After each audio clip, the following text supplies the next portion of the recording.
ప్రపంచాన్ని తన వేలి మీద ఆడించిన వాడు, తన డాన్స్‌తో భూమిని పులికింపచేసిన వాడు.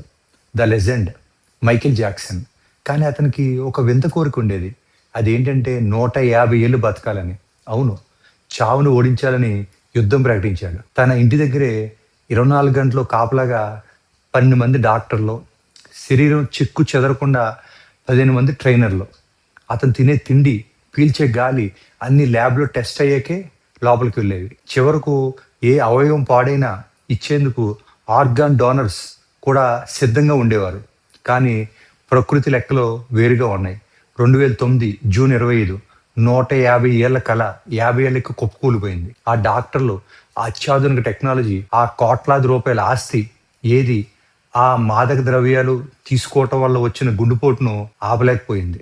జాక్సన్ చనిపోయిన నిమిషాల్లోనే గూగుల్, ట్విట్టర్, వికీపీడియా సర్వర్లు క్రాష్ అయ్యి ప్రపంచమే స్తంభించిపోయింది. చావును సవాల్ చేసిన వ్యక్తిని చావు చిరునవ్వుతో పలకరించి తీసుకుపోయింది.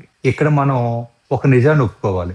జాక్సన్ లాంటి వాడే ఏమీ పట్టుకోలేకపోయాడంటే మరి మనం ఎవరి కోసం సంపాదిస్తున్నాం? పక్కవాడికి చూపించుకోవడానికి కొనే లగ్జరీ కార్ల కోసమా? కాస్త ఆలోచించండి. పోగు పెడుతున్న ఈ ఆస్తిలో మీ పిల్లల సమర్థత ఉందా? లేక మీ అభద్రతా భావం ఉందా? ఈ వారం మీ పిల్లలతో ఆడుకున్నారా? కనీసం మీకోసం మీరు 5% డబ్బునైనా మనస్ఫూర్తిగా ఖర్చు పెట్టుకున్నారా? మనం ఆస్తులు సంపాదిస్తున్నాం అనుకుంటాం. కానీ మనం సంపాదిస్తుంది కేవలం కాగితాలు మాత్రమే. ఆ కాగితాల మీద మన పేరు తాత్కాలికం. ఇది నా ఆస్తి అని నువ్వు గర్వపడ్డ ప్రతిసారి పైనున్న దేవుడు నిన్ను చూసి నవ్వుకుంటాడు. పెద్ద పెద్ద సైంటిస్టులు, మేధావులు సాధారణ సైకిల్ మీద తిరిగారు.